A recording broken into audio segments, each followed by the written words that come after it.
ملاحظہ کی ابھی آپ کو براہ راست اسلام آباد لیے چلتے ہیں۔ قومی اسمبلی کا اجلاس جاری ہے اور وزیر تعلیم شفقت محمود اظہار خیال کر رہے ہیں۔ اگر ہم موازنہ کریں، دنیا کے معاملات سے موازنہ کریں تو پھر دیکھیں کہ یہاں پہ کیا صورتحال ہے۔ تقریباً 700 ہے، یہ بھی بہت زیادہ ہے، اتنا بھی نہیں ہونا چاہیے تھا۔ لیکن اور جتنی انفیکشن کی بات ہوتی ہے، انفیکشن بڑھ رہی ہے، ایکچولی اگر انفیکشن بڑھے گی تو شرح اموات جو ہے وہ تناسب کے حساب سے اور کم ہو جائے گی۔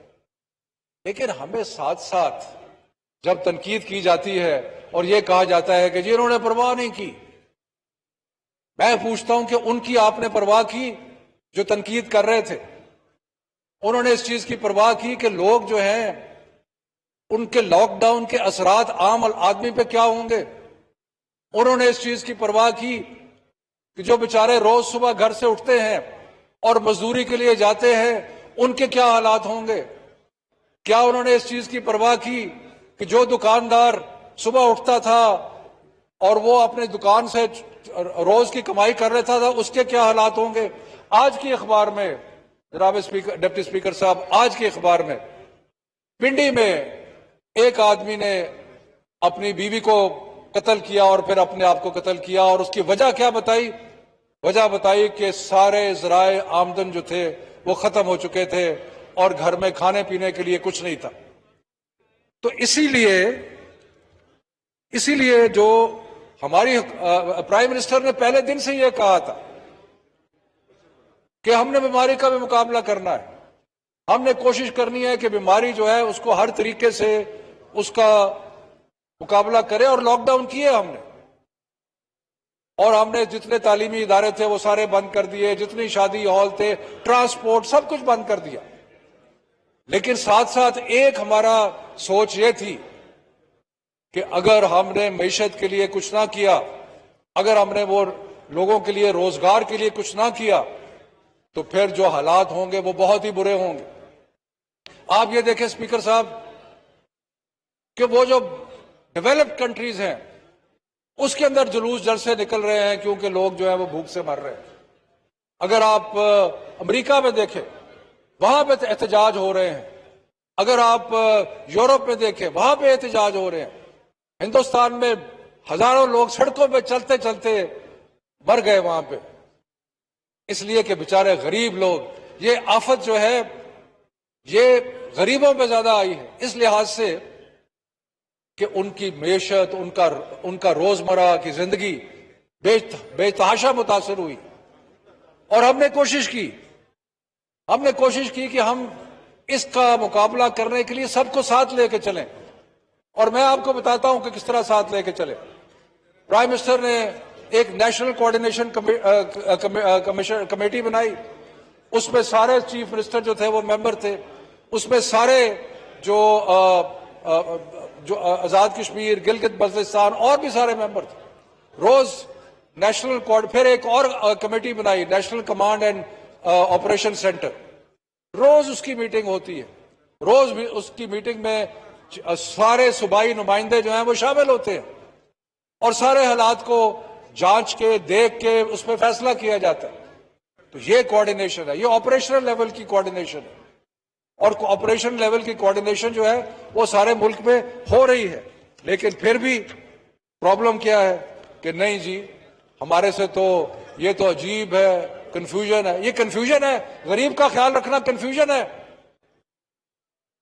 جو بندہ جس کا کھانے کے لیے کچھ نہیں ہے اس کا خیال رکھنا یہ کنفیوژن ہے؟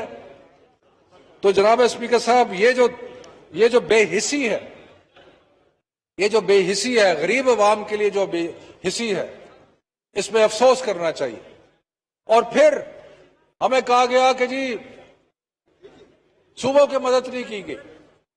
ایک طرف 18ویں ترمیم جس میں ایک قانون ہے، 18ویں ترمیم ایک آئین ہے، آئین کا حصہ ہے، کیونکہ آئین کا حصہ ہے اس کی قدر کرتے ہیں، لیکن کوئی بھی ایسی چیز ہے جس میں یہ نہیں ہوتا کہ گنجائش نہ ہو، لیکن کہا خبردار 18ویں ترمیم کا ذکر بھی نہ چھیڑے۔ لیکن ساتھ ساتھ آرڈیننس جو سندھ نے پاس کیا اس کے اندر ایسی چیزوں کا ذکر کیا جس کا تعلق وفاقی حکومت سے ہے۔ کہ جی بجلی کے ریٹ کم کریں. بجلی کہاں سے؟ 18ویں ترمیم کو ذرا غور سے پڑھیں, اس میں بجلی جو ہے وہ صوبائی سبجیکٹ نہیں ہے کہ جی اس کو ادا کر دیں. اور جو کہ جی وفاق ہمیں جو ہے وہ ہیلتھ میں مدد کیوں نہیں کر رہا؟ ہم نے مدد کی, ہم نے بے شمار چیزیں بھجوائی, لیکن آپ کی ذمہ داری ہے. تو ایک طرف 18ویں ترمیم کا واویلا اور دوسری طرف خود 18ویں ترمیم کے جو حدود ہیں ان سے تجاوز. تو میرا خیال ہے کہ یہ جو رویہ ہے یہ رویہ ٹھیک نہیں ہے. اس کے بعد اسپیکر صاحب, ہم نے ہر طریقے سے میرے تعلیم کے میدان میں آ جائے, ہم نے کوشش کی کہ ہم سب کو ساتھ لے کے چلیں, اور اللہ کے تعالیٰ کے فضل و کرم سے ہم سب کو ساتھ لے کے چلے. جب ہم نے اسکول بند کرنے کا فیصلہ کیا تو ہم نے سب کے مشاورت سے فیصلہ کیا. اس کے بعد جب ہم نے امتحانات کے بارے میں فیصلہ کیا, سب کی مشاورت سے فیصلہ کیا, اور ہم نے بہت سارے اقدامات اٹھائے جس میں مختصراً میں عرض کرنا چاہتا ہوں. کیونکہ سارے اسکول بند ہو گئے تھے, اس لیے ہم نے فیصلہ کیا کہ فوری طور پہ ہمیں کوئی ایسا بندوبست کرنا چاہیے کہ بچوں کی تعلیم جو ہے وہ کسی نہ کسی طریقے سے جاری رہ سکے. تو ہم نے لاک ڈاؤن ہونے کے 15 دنوں کے اندر اسپیکر صاحب ہم نے ٹیلی اسکول کا اجرا کر دیا, اور وہ ٹیلی اسکول جو ہے وہ روز 10 گھنٹے صبح 8 بجے سے لے کے شام 6 بجے تک بچوں کو مختلف کلاسز کے لیکچرز جو ہیں وہ آپ کو ٹیلی ویژن پہ نظر آتے ہیں. اور پھر ہم نے تشہیر کی, پیرنٹس کو, والدین کو, سب کو بتایا کہ یہ کام جو ہے یہ تعلیم کے شعبے میں ہو. اب ہم اور بھی کچھ کرنے والے ہیں.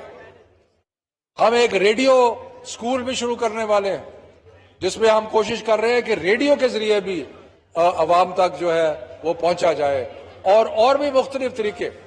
ہم یہ جو مشکل وقت ہے قوم کے اوپر, ہم اس مشکل وقت کو ایک اپرچونٹی بھی سمجھتے ہیں. ہم سمجھتے ہیں کہ اس اپرچونٹی کا فائدہ اٹھا کے ہم تعلیم کے جو دور سے تعلیم جسے ڈسٹنس لرننگ کہتے ہیں اس کو بہتر کرنے کے ہمیں کئی مواقع ملیں گے, اور اس کو بہتر کرنے کی طرف ہم بڑھ رہے ہیں. لیکن خدارا یہ ایک چھوٹی سیاست جسے پیٹی پالیٹکس کہتے ہیں اس کی نظر ہر چیز کو نہ کریں, ہر چیز کو اس کی طرف نہ دیکھیں. یہ غور کریں کہ ہم نے سب چیزوں کو بیلنس کر کے چلنا ہے, اور ہم نے وہاں جہاں ہم نے صحت کا خیال رکھنا ہے وہاں ہم نے معیشت کا بھی خیال رکھنا ہے. اور آگے کی جاتے ہوئے کئی چیزیں ہیں اس کے اوپر ہمیں اتفاق رائے کرنا چاہیے. اتفاق رائے, ہم نے ہیلتھ کی فیسلٹیز کو بہتر کرنا ہے اگر ہم نے آگے بڑھنا ہے. بدقسمتی ہے کہ جب ہمیں وبا پہلے تو محسوس ہوا کہ پچھلے کئی دہائیوں سے ہم نے صحت کی طرف توجہ نہیں دی تھی. ہمیں صحت کی طرف توجہ دینی پڑے گی. ہمیں یہ بھی آئیڈینٹیفائی کرنا پڑے گا کہ جو کلسٹرز ہیں جہاں لوگ زیادہ اکٹھے ہوتے ہیں ایک ہی جگہ پہ, شادیاں ہوگی, اسکول, اسی لیے ہم نے اسکول بند کیے, ان کا ہمیں خیال کرنا پڑے گا, اور ان کا خیال کر کے ان کو, لیکن ساتھ ساتھ ہم نے زندگی کے شعبہ جات جو ہے ان کو بھی کھولنا ہے. تو یہ ایک بیلنسڈ اپروچ لے کے, اور دنیا سے بھی سیکھے, دنیا میں بھی اب بیلنسڈ اپروچ کی طرف بڑھ رہے ہیں, تو اور بیلنسڈ اپروچ سے ہی ہم انشاءاللہ تعالی حالات کو بہتر کریں گے. بہت مہربانی جناب اسپیکر. بہت شکریہ جی.